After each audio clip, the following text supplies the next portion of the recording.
an award-winning urban designer and a very famous entrepreneur in the UK, passionate about the need to create sustainable cities. And he's the founder and CEO of Skyroom. We're going to hear about Skyroom this evening, which is an urban development company that provides key urban workers with high-quality, low-cost, eco-friendly homes near to where they work. He's also founder and deputy chairman of BioBeam, a clean technology company that manufactures eco-friendly advanced biofuels, or as I like to say, it tries to run London's buses off the coffee grounds left over by Starbucks and Pret a Manger. Arthur is entrepreneur in residence at the Institute of Global Prosperity, and he's won numerous awards. He's a Forbes magazine's 30 under 30 All-Stars alumni. He's a UN Sustainable Development Goals pioneer, and he was named Sustainable Business Leader of the Year by The Guardian and Entrepreneur of the Year by both Business Green and Shell. And he was appointed as a London leader by the Mayor of London. He's a very distinguished entrepreneur. And we're very lucky to have him here this evening to talk about Skyroom. Now, Skyroom is an ingenious answer to a really serious challenge for all global cities. And it's not surprising in that sense that often come up with a solution to this really serious problem. What's important about it, I think, is that this lecture is accompanied by Rise Up, a white paper, which was published by the Institute of Global Prosperity and Skyroom in September this year. And I think one of the things that's key here is the important role that Arthur plays as co-chair of Fast Forward 2030, which is a group of innovative entrepreneurs in London dedicated to building businesses that deliver on the United Nations Sustainable Development Goals. I'm going to invite Arthur to talk to you, but before I do, I just want to say there are drinks afterwards. In a place very nearby, and only people who ask decent questions will be shown the way. And Conrad and Anna, where are you? Stick up your hands, please. They're going to lead the way, so if you don't know the way, follow them to carry on the conversation. So please join me in welcoming Arthur to the IGP.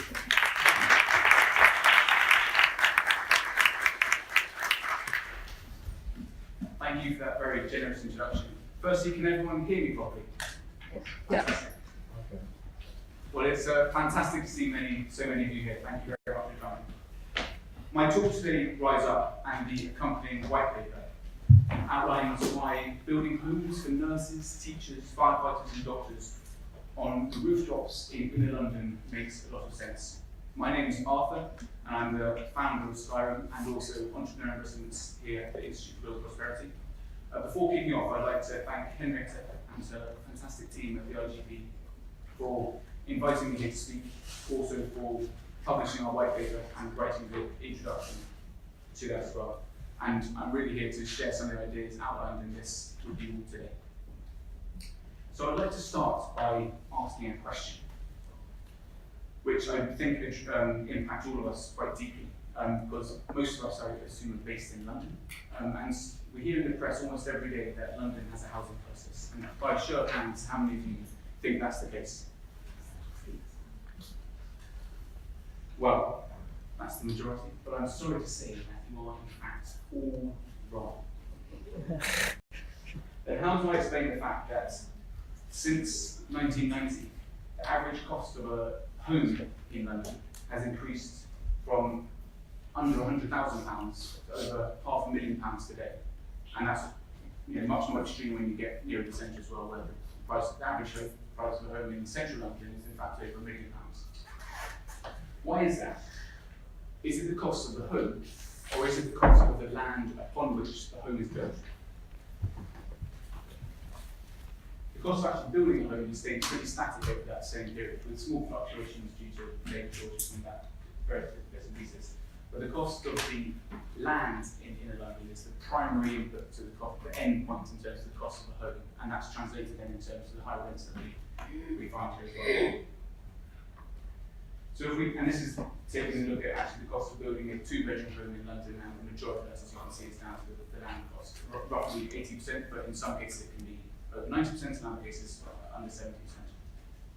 So our thesis at Skyroom and our starting point for this talk is that we don't have a housing crisis. We've got a rather less snappy title, which is a cost of suitable urban building land crisis. And at Skyroom, we've discovered what we think is a hitherto undiscovered land bank in the centre of our cities. And the answer is above our heads. We call it Skyroom. And what we do at Skyroom is we partner with London's major landlords, and we add value to the disused, structurally sound flat rooftops above our existing buildings.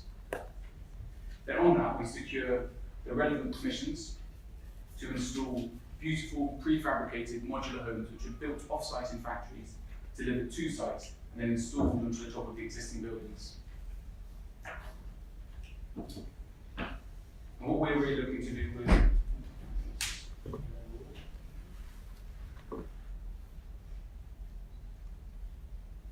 so this gives a sense of the homes that we're looking to build.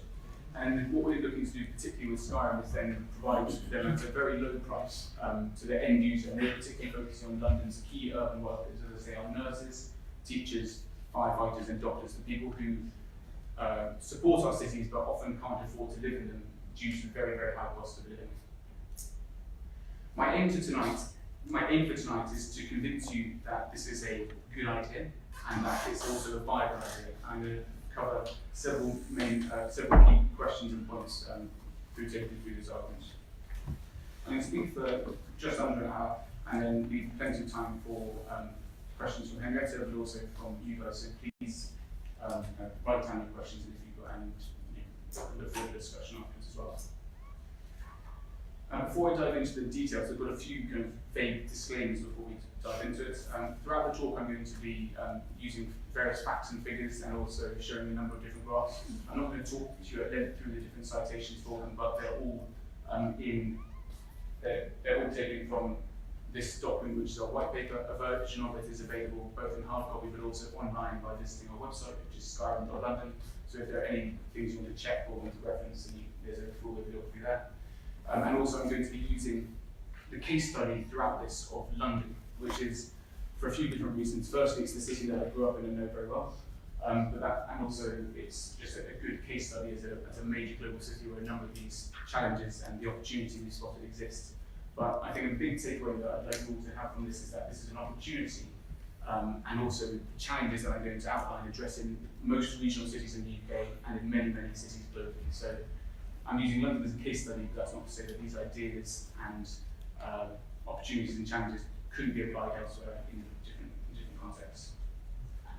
So I'd like to start by looking at the first of the questions which I want to run through, which is the broader context in which we're operating in here. And I think this will be second nature to most of you as experts in prosperity. So, as Henrietta mentioned in her introduction, I'm also involved in a group called Fast 2030, and this idea for Sky really came out of a lot of the ideas that we were thinking about there, and particularly using the Sustainable Development Goals as a framework to start thinking about some of the big global challenges. And we're particularly interested, I trained as an architect, and my starting point was around goal number 11, which is around sustainable cities and communities. And the UN really sees this as the glue, the goal, which is the glue which binds a lot of the other goals together. And the reason for this is because of what cities do and how important a role they play in our world now, but also will play in the coming years. And so, and the big part behind this is around how cities scale and really the idea around how a city works. So cities, as they get bigger, and this is using research primarily from a UCL researcher called Mike Batty and also Jeffrey West, whose recent book Scale is a big influence a lot of these insights here. So as the city doubles in size, so it increases by 100%,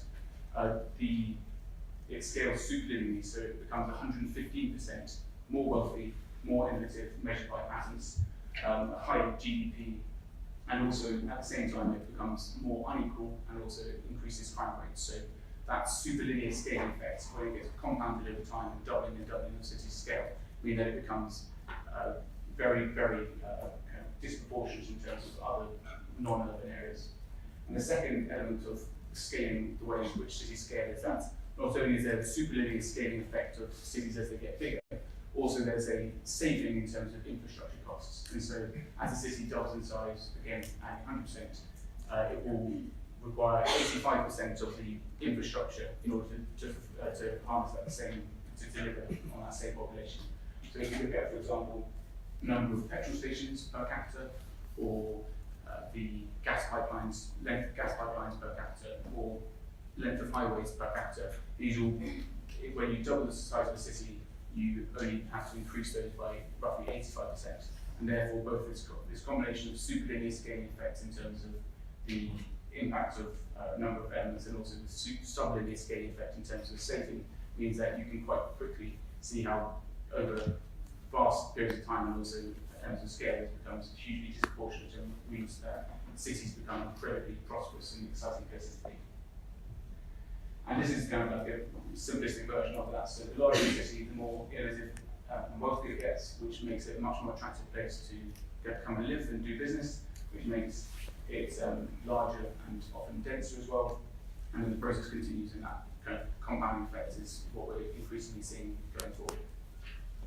And this has resulted in what is commonly, is increasingly referred to as the age of the city. And so to kind of just reflect on cities and how recent a phenomenon they are, for almost all of human history, nobody lived in cities. So they're 0% of the human population, not one person lived in a city because cities didn't exist. And then relatively recently, between 5,000 and 10,000 years ago, the first cities, turned to towns and towns to cities, and the first cities began to exist, came into being. And it's still very relatively small portions of the human population then live in cities. Indeed, until about 1800, only about 3% of the world's population were urban-based. But after 1800, this began to change pretty rapidly. And so where we are today is that we've seen a kind of a major uptick in terms of, this is looking at 12,500 years, so it's a very dramatic uptick. But we can see us moving from a roughly 3% urban population in 1800 to today, well over 50%. And as we forecast, take the latest UN figures in terms of where we may be in 2150, and then 2100, we're looking at over 70%, and then by 2100, as much as 85 or 90%, depending on different projections. And so we're moving from, in a matter of a few hundred years, from a primarily rural population to a primarily urban population, and that's combined with the fact that we're also increasing the number of people on the planet from around 1 billion in 1800 or 1900 to potentially as many as 10 billion by 2100. So it's a very, very significant period of growth and change, and this is really just to demonstrate how unusual that is in the kind of span of human history. And it's just a zoom in terms of the more recent time frame of what that looks like. And so when we look at, when we kind of start thinking about 50 years or 100 years, we're often I certainly am very inclined to think about kind of much more kind of exciting and radical futures than we live in relatively kind of mundane incremental world. And particularly with your reading Fast Company or Wire magazine, you'd be tempted, or watching iRobots, you'd be tempted to conjure up images like this of kind of either utopian or dystopian futures with flying cars, artificial intelligence running everything, 3D printing and urban manufacturing wherever you look, and all the rest of it. But the reality in terms of how cities typically evolve, and particularly cities in mature Western cities that already exist, the development is much, much more incremental. And so if we look at a city like London, the change over a couple of years within London is well under 1% in terms of the actual built environment. So typically it's around 0.5 to 0.7% changes on an annual basis in terms of built environments in London, which means that if we're talking over decades, we're actually talking about 5% in terms of what the actual changes within the built environment will be. So examples of cities such as this, unless you're building it totally from scratch, are very, very unlikely, and we should really be focusing on when we think about future cities is relatively small but potentially very impactful interventions within the urban fabric. So the question is not how do we build exciting future cities like you see behind me, but more how can we make that 5% over a decade or whatever it happens to be, as impactful as possible, and really focusing on those small changes within the urban fabric.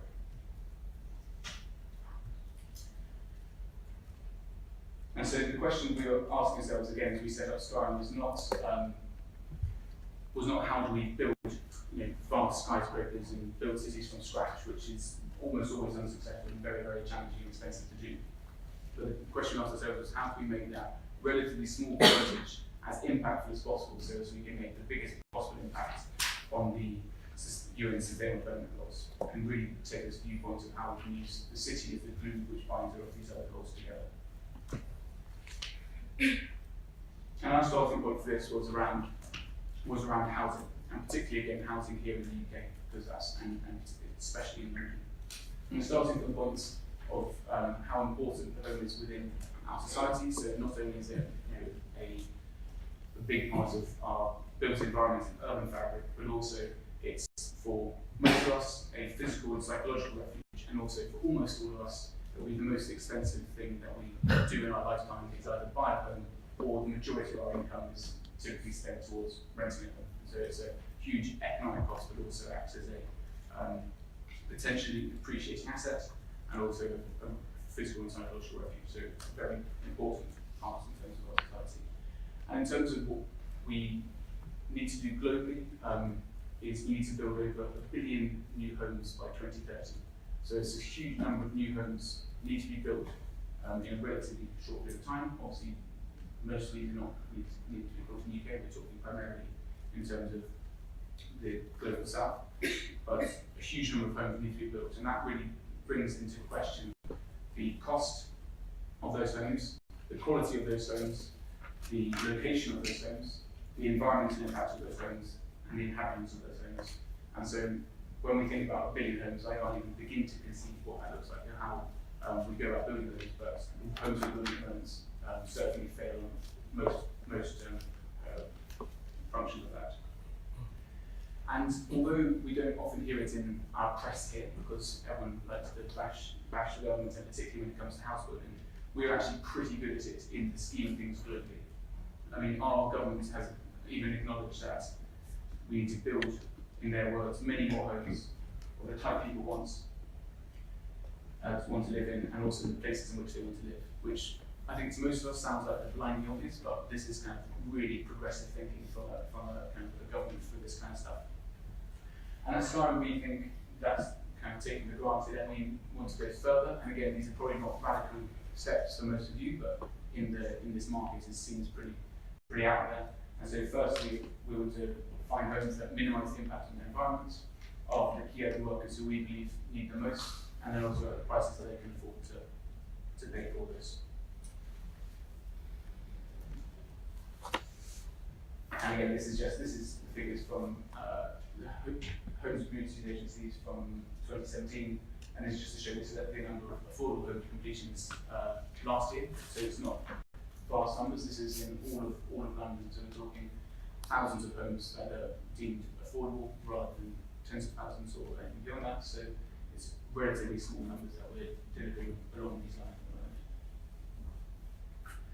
at the moment. And our thesis with this, going back to my first slide around the cost of land, is that we don't have a housing crisis, we've got a cost of land crisis, and we can only address the challenges outlined here in terms of how we can actually build the right kinds of homes for the right kind of people in the right places at the right price points, is if we can address first the fundamental economics of land that sits beneath all of this. And again, this is just a simplistic view of how the cost of land begins to increase, and we're at a point now in London that the cost of land, as noted earlier, is well over half, and in most cases 70, 80, and sometimes higher percentages of the end cost of the home to the end user. So we see a clustering of economic activity, which means that cities become bigger, wealthier, denser, and more innovative. More people want to go and live there, which means they've got a finite amount of land, and then you can either go in, out, up, or down with that. So relatively few number of options, but you've got the same amount of land at the end of the day to live up with. And this is something which, as I kind of started moving into this space, was a shock to me in terms of how this is kind of how people agree on what the price of land is. So you start off with what someone could sell it for if you maximise the value of the site. So I've got this is my site here. I can think, what could I build on this? And I go up to 10 to 12 people and they say you can build 10 stories and you can sell them at then market rate, which is £600,000 for a one-bedroom flat across those 10 stories, and you work out what that is. Then from that, then I say I'm a developer, I'm going to deduct 20% profit from that, so I then work out what that is, and then I'm going to deduct the build cost, and I then go up to tender again, and get told what the building cost is of building this 10-story development is, and then they give you a number. And then what's left is the cost, and what the residual value left over after that is the cost of the land. And so this means that if it becomes self-fulfilling, that if you can then boost up your house prices, then your cost of land becomes very, very much more expensive in terms of this as well.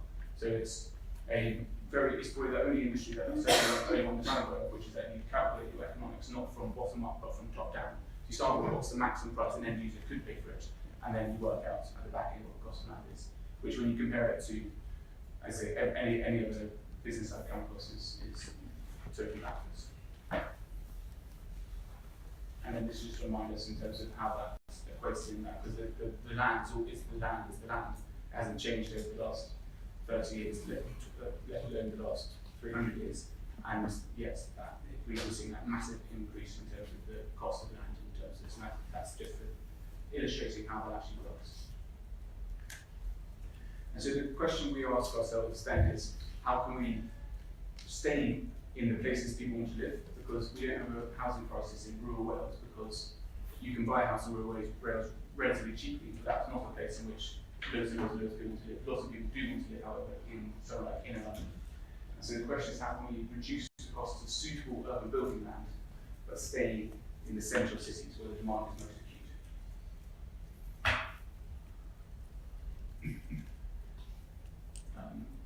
And with that, we have a few different models in which one can develop. So you can either, this again, diagramized version of it, so you can either go up or down, or in or out.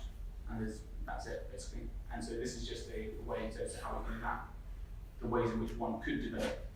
And across it, I just laid across different things. So we've got examples of going up and out, which is, for example, in Paris, building large high-rises on the edge of the city for housing certain kinds of people, or high-rises, or we see examples of suburban development, which is going out and using less expensive land and developing large tracts of the city in that way. And we see it out, obviously, in terms of often historically in places like London, it's held, but increasingly now in the developing world, places where the cheapest way to develop and take the cost of land out of the equation is to sprawl outwards, and therefore delivering more, not necessarily slums, but often slum-like developments in terms of sprawling outwards. I blame Henry Ford and the ultimate for the majority of this, because if we go back to one of these earlier slides, the idea of the compact city, which is, so the dispersed city is what this urban sprawl often results in. So you have your separated home, work and play, and you can use different forms of transport between those, increasingly or historically cars. But if we look, and then this idea of the compact city around essentially, I think cities that almost all enjoy spending time in. London is a relatively compact city. Paris, New York, Venice, etc. Essentially places where there's mixed communities with different functions overlapping one another. It's a relatively simple concept. And it's a concept critically which is not a new idea. It's one which with the advent of the automobile and the train changed materially. So if we look at some of our older cities, whether it be London or Florence or Peking, these are cities, or Rotterdam at the top right, these are cities which were compact, but not necessarily by design. They were compact because the way you got around was typically on foot or by horse if you had some money. And so it was compact because that's just how cities organically developed, because the way you get between people. And so with the car, we moved to a much less dense, urban, kind of sprawling urban model of dispersed city. And the idea that we're also trying to get to here is around the idea that London often feels like a very dense city, and there are certainly a lot of people here, but in the scheme of things, it's not a particularly dense city. And so this is just maps on LSD Cities program, looking at and just comparing it to New York, Hong Kong, and Mexico City, where you have densities of many, many times that. And the areas in London that we often like the most are areas like Kensington and Notting Hill, which are certainly not, or Soho, certainly not seen as poor or unpleasant areas in which to live, are in fact the densest areas of our city. So it's one of those unusual things that we often synonymise density with a negative thing, and somewhere where people don't want to live. However, the most desirable parts of our city are the most dense. And I think we often incorrectly synonymise density as well with tall buildings, but they aren't necessarily tall buildings as well. So if we look at somewhere like Kensington, it's not a particularly high-rise area of London, but because it's got kind of 5-storey townhouses, and that collectively builds actually greater density than if you have images like this with dispersed towers between each other with a lot of space between them. And so it's just rethinking how we consider things like density. And so there's another option which is going down and in, which is not it's quite difficult to do properly. So we've heard a lot about kind of basement extensions, so people building large basements under their mansions in Mayfair. And this is this was never soundly built, but this is an example of a depth scraper, which is the inverted skyscraper which they were trying to build in the 1930s in Japan, which never took off for maybe obvious reasons. Back to the top is a kind of mirror which beams light into the surface, so you still get to JS in the set scraper. But there's a kind of never built to the same. And then the idea of going up and in, again, is well understood, and the well-known examples of this are skyscraper and high-rise developments. And I mean, I've left the out and down doesn't really exist either, so that's just an example there. And then what we're looking at particularly is this idea of incremental intensification. So the idea of the skyscraper is very simply, you have the same plot of land and you just stack multiple stories on it, and you bring that land, if I gave the example of the land cost being 80% of the total cost of the end use of the home. If you can build 2 stories or 5 stories, you can half them, and you can reduce the fractions of the cost of land in the total equation for that. So the skyscraper is just that logic, pioneered in New York, and they just said, we've got relatively little land on this island, let's try and build a tall building, and every time we can build an extra floor, we can reduce the cost of land as a percentage of the end use. But typically when you're building a skyscraper, you can't build it if there's an existing building there. The exception is the Shard, which amazingly is an upwards extension. The Shard is built on top of a functioning train station, London Bridge, and everything happens effectively, so that's a skyscraper that was built on top of another building. But typically, you don't have a building and build a skyscraper on top of it. And that means that unless you're doing it in deserts or in totally new cities, it's very difficult to do them effectively. And so what we're interested in is this idea of incremental intensification, which is saying that we acknowledge that the urban fabric exists, we acknowledge that there's a lot of value to our existing urban fabric, and that we go back to our idea about what future cities look like, only 5% of that urban fabric will be changing over the next decade or so. And therefore, what are the ways that we can materially impact that? And we believe that a good way to do this is, instead of continuing to sprawl outwards, is to find smaller niche opportunities where one can densify and extend existing buildings upwards. And so I'm now going to talk you through what that looks like and delve into some of the detail about how Skyroom works. And does it even work? So I think that's the question that I certainly get asked a lot is, what about the existing residents of the building, what about the structural integrity, what about planning permission, etc., etc.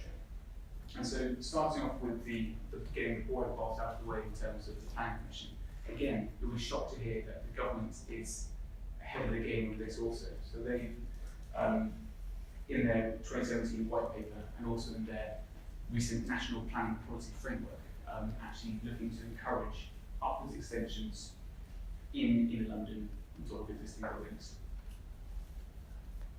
And this is just an extract from it. And collectively, in terms of the size of the opportunity, if we look just here in London, this is according to a recent report by the engineering firm WSP.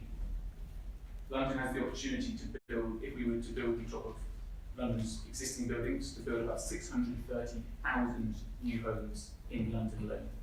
And that's the equivalent of delivering London's 2030 housing requirements today, but in one fell swoop. So we wouldn't have to build any new greenfield sites or even any brownfield sites. This is simply on our existing buildings, extending them upwards, and that's enough to deliver our 2030 housing requirement. And in terms of the economic value of this, that's looking at roughly, depending on what metrics you use, but it's looking at roughly a £200 billion opportunity just in London.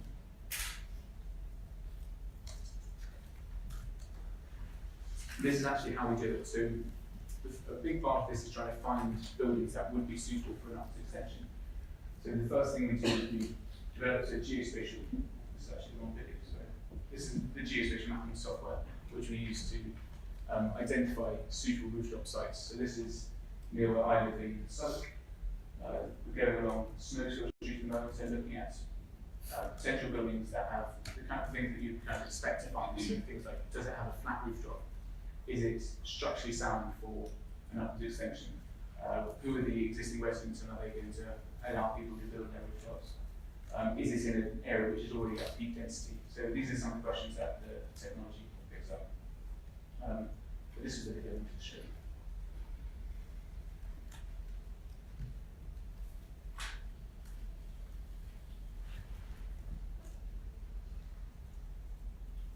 So it starts off by again looking for these different site criteria, so making sure that it has looking for easily extendable existing utilities. And then once we find a suitable site, this is looking at Guinness Trust building down in London Bridge. We undertake surveys to make sure it's suitable to extend upwards. So looking at structural integrity, different access points to make sure we can actually get onto the rooftop. Looking at existing utilities, so how can you extend gas or water or waste, etc. We then acquire the rooftop, and we work with either with private freeholders and simply acquire the rooftop, or we partner with large existing landlords such as councils and housing associations to extend their existing assets, add value to their existing assets. We then design the homes, and then they're manufactured off-site. So these are made in factories in the UK, modular homes, which are then brought to site on the back of a truck, and then they're installed using a crane onto the rooftop of the existing building. Before that, we do the enabling work, so that's making, getting the foundations correct. We do rooftop gardens, solar, etc. This is then being craned into position. And then we sell or lease them to London's key other workers. So we do this, we don't do this ourselves, we do it through established registered providers, so people who are already in the business of providing leases or same homes to key workers.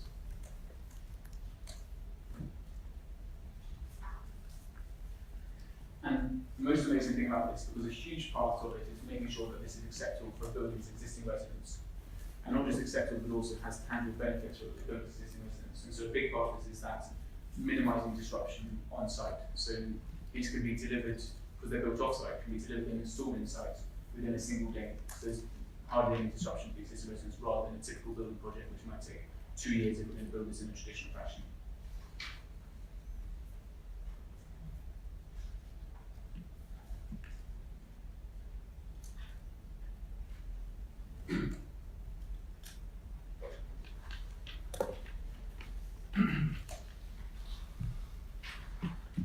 So in terms of our plan over the coming years, what we're looking to do, and what I'm eager to stress about this, is that this is, whilst we started by writing this white paper, and this has come from the ideas around the United Nations Sustainable Development Goals, we've quite quickly looked to turn this into a business that we can deliver in London today.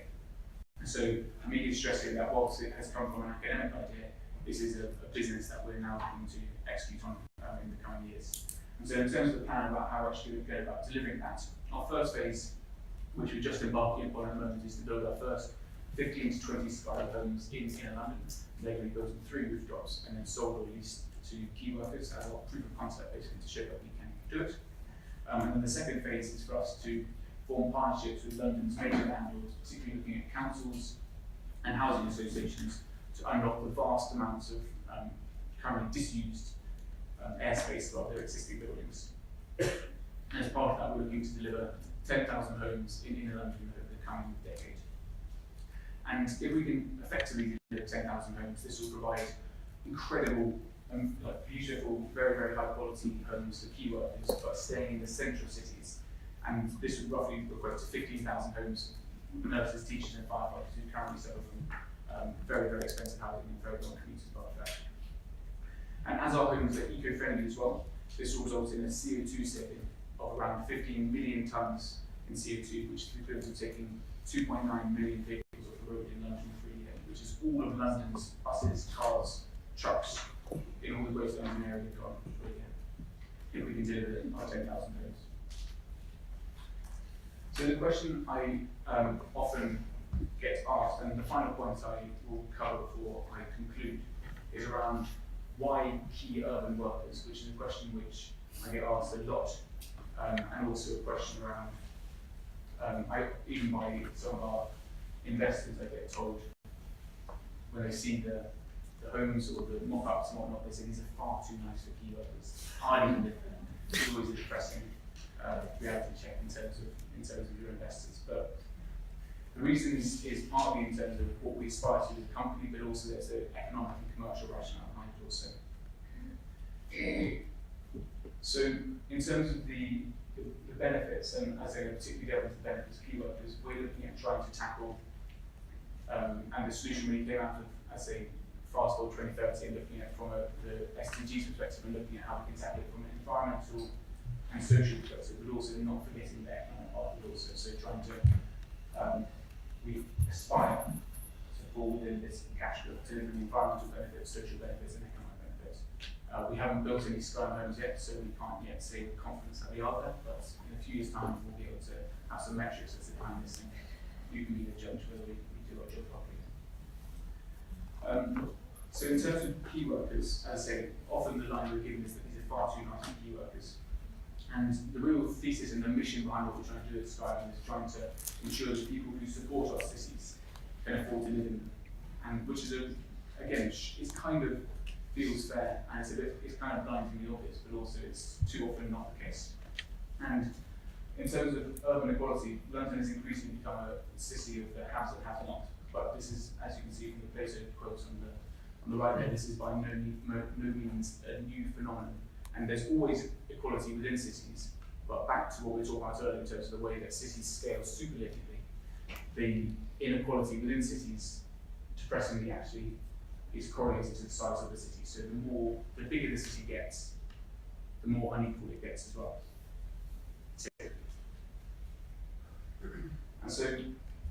And this is just this is looking at essentially the spatial impact of the spatial dimension of inequality. So this is over a relatively short period of time, just a decade or so, and looking at how the Gini coefficient is a measure of inequality, and then this is looking at whether it's got a spatial dimension. So you can see if you're moving to the right, you're getting more unequal, and if you're moving to the left, and there are a few examples of cities that are moving to the left here, Amsterdam and Oslo, for example, are getting less unequal. And so this is just an example of how London is amongst the most, currently the most unequal city in this study certainly, and definitely one of the most unequal cities in the world, but also is on a route to getting more unequal as well as we go through this process. And there are similar studies done in the States looking at major US cities also. And the impact in terms of the correlation between inequality and the spatial dimension of inequality is not just around, it can be pretty tangible. And this is an example, this is just one example, but there are many examples, and it's quite a personal one because we're just moments away from where it takes place, which is looking at moving from central London to not even out of London. This is just moving from zone 1 to zone 2. The difference in terms of your life expectancy where you've been born today. So if you're born in or live and grow up in Covent Garden today, very, very nice, prosperous area of London. And then if we just move down our Piccadilly line, you can see the major differences in terms of your life expectancy. And Holloway isn't a particularly poor area of London. The work that Henrietta and the Global Prosperity Board do in, the London Prosperity Board do in East London has similar figures and much more detailed research in terms of this as well. But the thing that I found was most shocking about this was that I did just a tube map if I was going to actually get the tube from Covent Garden to Holloway. And it's a 10-minute journey, and in that 10-minute journey, you get a decade. If you're living in different places, a decade worth of your life, which is quite a kind of depressingly tangible way of actually trying to map this. And this is as I say, a lot of this is just a kind of a cartoonized version of what we're talking about here. It hopefully illustrates some of the bigger points I'm trying to talk about in terms of this dimension, idea of spatial inequality.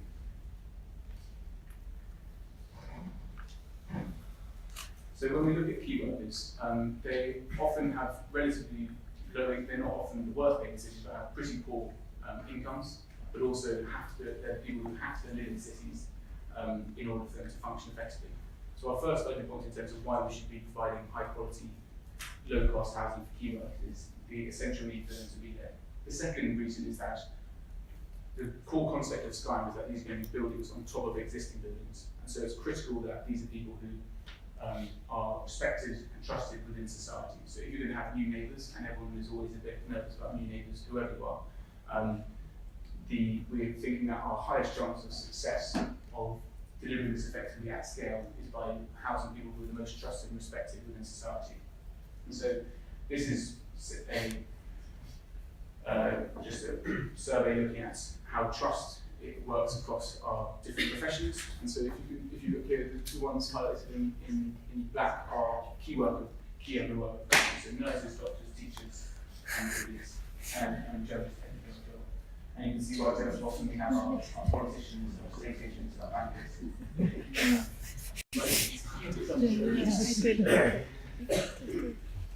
But the interesting thing here is that whilst they are not economically rewarded effectively, so they earn relatively small amounts of money but have to live in very expensive places to do their jobs, they are hugely trusted and respected within society.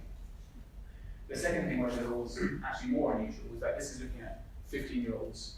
Again, a recent study from earlier this year, recent survey, and this is looking at, again, aspiration among key workers, amongst 15-year-olds, and again, you can see key workers with the top spots there, so doctors and teachers as the two most aspirational professions for 15-year-olds. So these are not only professions that we trust and respect, but these are professions that our young people really, really would like to be when they grow up.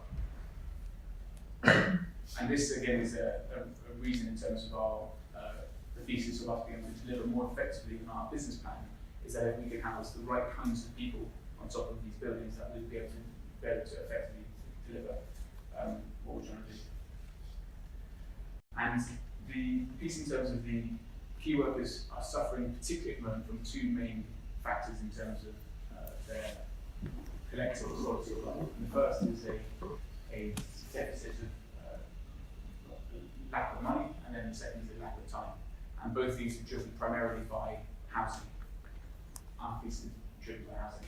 So this is looking at the cost of housing as a percentage of key worker income if you're living, or if you're working in London, not necessarily living in London. So typically, you can see here in terms of percentage of incomes, and all of these will be technically below the poverty line in London as well. So from teachers to nurses, a very, very large percentage of their income is taken up through just housing, let alone then commuting costs, which is a further 11.3%. And on top of that, that's not even feeding myself or clothing myself, etc. So it's a very, very large cost of housing in terms of this. And then this is only over a relatively short period of time, but looking at the divergence again in terms of over the last 5 or 6 years in terms of the stagnation of pay that we're all very aware of, in terms of most key workers, and then also the increase in the cost of housing continues regardless of that. And the second point I mentioned was that in terms of the increase in the deficit in terms of time. So key workers often have unusual shift patterns, so this is even more extreme for them, but this is simply just looking at what is known as the commuter paradox, which is that the people often will make an economic decision at some point in their life by saying, I'm going to have a family or whatever it is to be, and I can't afford to live as centrally as I do at the moment, and therefore I'm going to make a compromise and live further out in a more suburban environment, and I'll be able to reclaim and get more space and a better quality of life, but I don't have to commute from my job. So there's often people make that rational decision at some point in their life.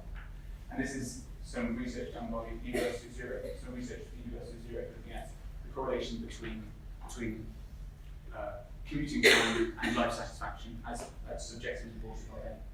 And as you can see, there's a direct inverse correlation between the two, but the two kind of takeaways that they had from this particularly was that if you can reduce your commuting time by an hour every day, so the average commuting time in London, for example, is an hour and 20 minutes. For key urban workers, it's significantly more than this, so we don't have the data what the average is, but the average is for all London, all working London is an hour and 20 minutes, and for key workers, it will be significantly more because of their shift pattern and unusual commuting times in often poor locations in which they live. If you reduce your commuting time by 1 hour, you can increase your reported levels of life satisfaction by the equivalent of getting a 40% increase in pay, or if you're single, by falling in love with someone. And so it's a pretty significant impact in terms of your reported quality of life in terms of that as well. And what we did, again, was very simply doing a calculation in terms of looking at the average pay of a firefighter in London. And if we were to be able to reduce a firefighter's commute by that hour, which if we were able to deliver our 10,000 Skyroom homes we believe we were able to do, that would be the equivalent of giving each firefighter, in terms of their level of satisfaction, a £10,000 pay rise. And also split across the 10,000 homes, which we're looking to deliver to phase 2, that would be a total increase of around £150 million if you were able to reduce their, or 50,000 firefighters falling out, which is also nice. Give that one reduction.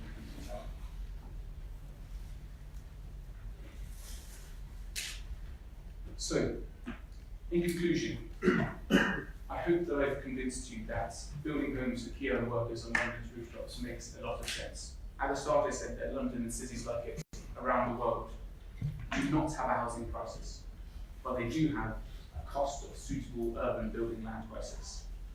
Try and remember that snappy phrase so when you next read it. And so what I want to do is debut this is the idea that this is not a moonshot idea. Skyroom is unusual in that it can be delivered here and now at scale. We're looking to take it out of the white paper and actually bring it into action, and we're working on this at the moment. We're lucky to be supported by explicit government legislation and now by this white paper, which delivers some of the economic, social and environmental benefits that Skyroom can deliver. We've assembled a team at the right time and place to make this happen, but at this stage, we need your help. So if you could all take a moment and think about if there's anyone you know who may be able to help us on our journey as we try and make Skyroom a reality. Also, you can do it by reading our white paper. I've touched on many of the topics outlined in it, but there's as I mentioned at the beginning, there's a free copy available online by visiting our website, skyroom.london. And also, we are hiring at the moment, so if you're interested in joining our team, give me a shout. My email address is on the stage. So I hope you'll join us in our mission as we look to make London the healthiest, happiest, and wealthiest city in the world. Thank you all very much.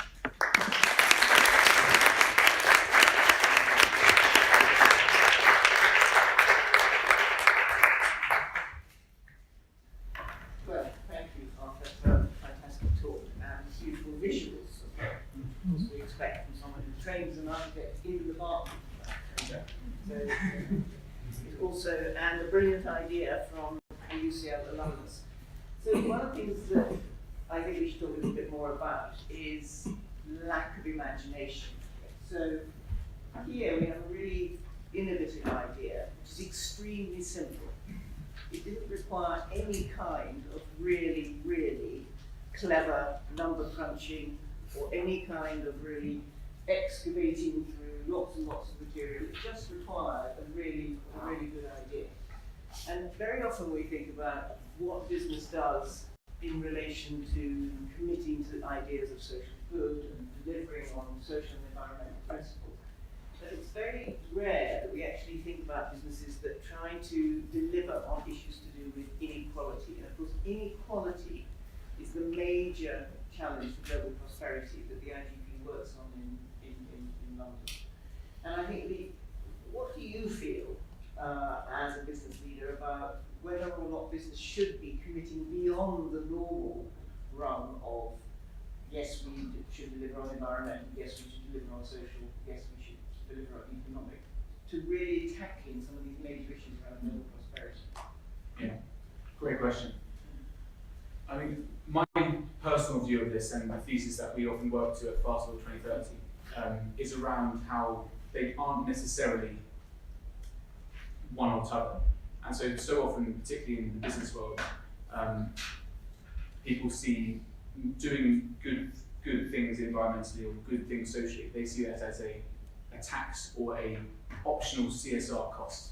So if we take example within London, there's a thing called the Section 106 agreement that any developer, when you build a development, you've got to deliver a certain percentage of social housing. The way that house builders and developers currently account for that is literally as a tax. They have other costs, and they have taxes, and they have Section 106 under that, and that's their kind of social good quota for the development or for the year. And so the way that is, as they often seen, is just as a negative and a cost of doing business. What we're interested in doing at Skyroom and more broadly with work with Fast Forward 2030 is looking at how ways that if you can, at the beginning, design a business model which tries to correlate social or environmental impact with economic impact, you never have to make a decision as a business leader, i.e. the more profitable the company is, the more CO2 it saves or the more social good it delivers. The example of this, we never really tackled our social good quotient of this in this example, but the example of this with Firebeam, the other company I founded, is that we are a company that recycles waste coffee grounds and turns them into advanced biofuels. With that, the more, for every ton of coffee grounds we recycle, we save 6.8 tons in terms of CO2 emissions. Every time we recycle a ton of coffee grounds, we make about £400, give or take. So our kind of ambition is like we want to recycle many more tons of coffee waste so we can make more money. But the more money we make, and the direct correlation is that the more CO2 we save as part of that. So were we to do a graph map of tons of CO2 saved over Firebeam's life cycle and millions of pounds made, there'll be, I imagine, I haven't done this map, but there'll be a direct correlation with that. And the hope, although I say we haven't actually done anything, we haven't built any homes to this ground yet, but the hope is that we'll be able to directly correlate our social and environmental impact with our financial success. And that's really why with Fast Forward 2030 we're looking to find businesses at that very early stage so as we can support them to say that it doesn't have to be you do your business and then if you make any surplus, you can then generously donate it to a charity or a CSR cause or whatever it might be.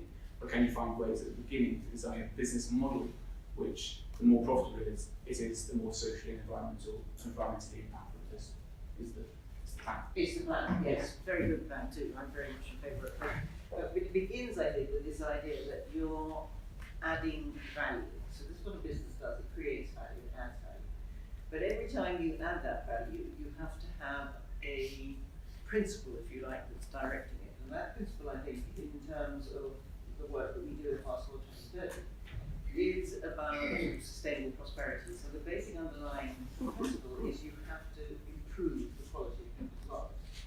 And what I think is very interesting here, and I wonder what you think about the long-term built environment in London, is if we take something that you and I heard together, in fact many people in this room did, when Ricky Burdett was talking at the director's seminar a few weeks ago.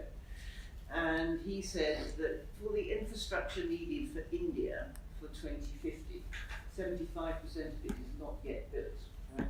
So this is, and I think this is an important point because what we're talking about with Skyroom is we're building infrastructure to support the people who support communities, which is hugely important.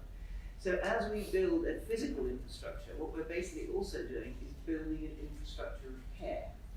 And that we have to think about how we reorganise the city around those notions of infrastructure of care. And I just wonder if you have any thoughts about that. Yeah, so I think it's kind of fundamental to it. So there was an interesting, in terms of if you look at infrastructure of care, so the blue light services in terms of our ambulance workers and nurses and emergency nurses and doctors and whatnot, police officers and things. there was a report from the Blue Light Services, actually number, I'll dig up the statistic later, but essentially over 50% of London's-based Blue Light Services are considering leaving not only London but the profession because they can't afford to currently support themselves in London. So in terms of we think of this just truly self-led, I think with all these things there's kind of an element of benevolence and what should we be doing. But if we just think of this like totally sensibly and economically rationally, it's also in our best interest to be able to do this well, because we want to, when we get run over on our bicycle, to be collected by an ambulance worker within 5 minutes rather than 2 hours. And that's really the mindset when I kind of looking to set up Skyroom and set up my own company was always thinking of not, when pitching a kind of partnership or an investment opportunity with Amsterdam, is not thinking what would a benevolent and CSR-minded and socially conscious person do in this situation, who I'm presenting to do in this situation. It's thinking what would the kind of most stingy, economically rational, really unpleasant person spend time with, totally ruthless kind of procurement manager at Nestle, thinking this example, and with their arms folded saying, and so really what we're trying to do in these examples is not do something which is, in inverted commas, good for the sake of being a goodie, but doing something which makes economic sense to the end user as well as delivering on these social and environmental things.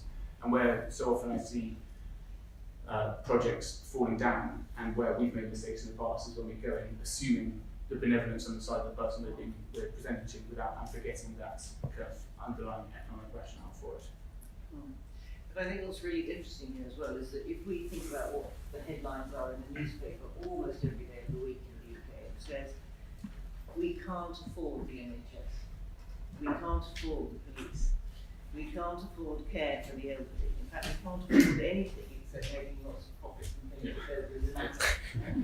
So we can't afford it right now. One of the things that's really important about this initiative of Skyroom is that not only are we making it possible for these key workers to live where they need to work, but we are actually also beginning to solve a larger problem about how we organise infrastructures and the public services, that the collective goods that we all have to share in the places that we live.